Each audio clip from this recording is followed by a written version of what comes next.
Marami ang nagtatanong sa amin. Boss, paano magsimula sa crayfish farming? Kung isa ka sa mga gusto mag-try ng crayfish business, pero hindi mo pa alam kung saan nagsisimula, itong video na to ay para sa'yo. Welcome sa Palawan Crayfish Farm. Step 1. Alamin mo muna ang goal mo. Tanungin mo muna ang sarili mo, para saan ba ang crayfish mo? Kung pang negosyo ba, pang breeding, pang grow out, o pang experience muna. Kasi dito magbabase ang laki ng kapital at setup mo.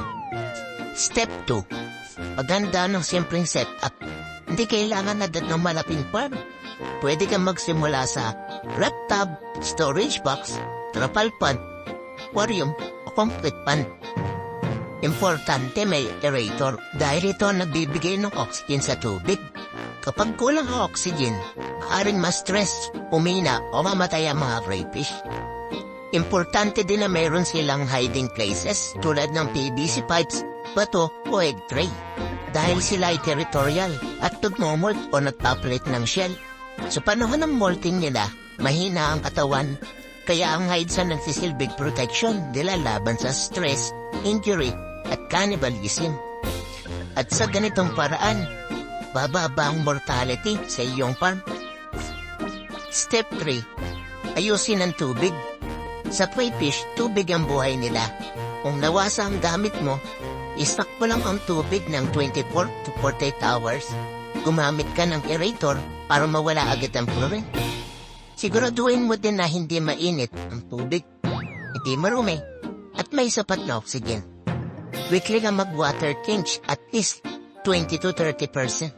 Dahil sa ganitong paraan, magiging stable at malinis ang tubig at higit sa lahat, mabilis silang lalaki. Step 4. Bumili ng quality na crayfish. Importante pa din ang magandang genetics. At pwede kang magsimula sa cravings, juveniles, breeders, pero o trio. Ang tip namin, huwag masyadong marami agad. Mas maganda ang small start pero quality. Pero depende pa din to sa dami ng inyong lagayan. Dahil tataas lang ang inyong mortality kung sila ay siksikan.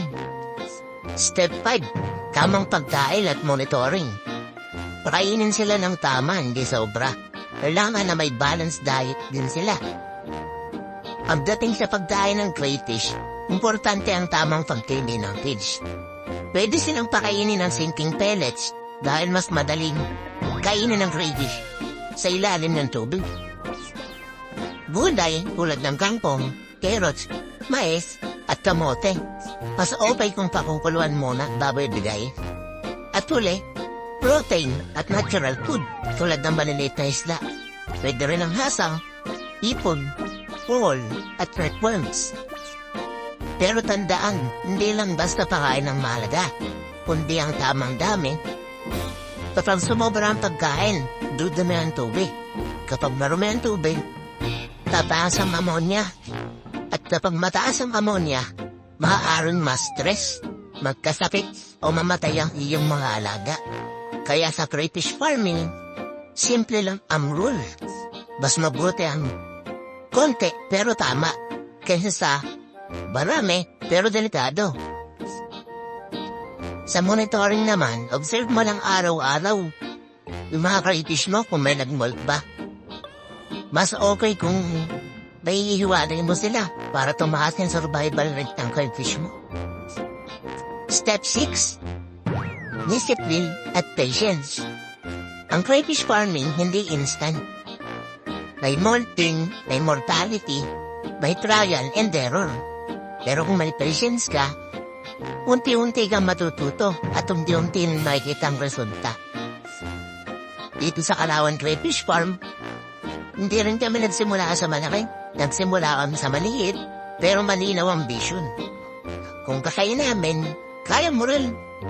Kung gusto mong panangguide sa about crayfish farming, i-comment mo lang ang tanong mo. I-like at i-follow ang Palawan Crayfish Farm para sa mas maraming tips about crayfish farming. Mga kahuan, small start today, big harvest tomorrow. Salamat sa panonood.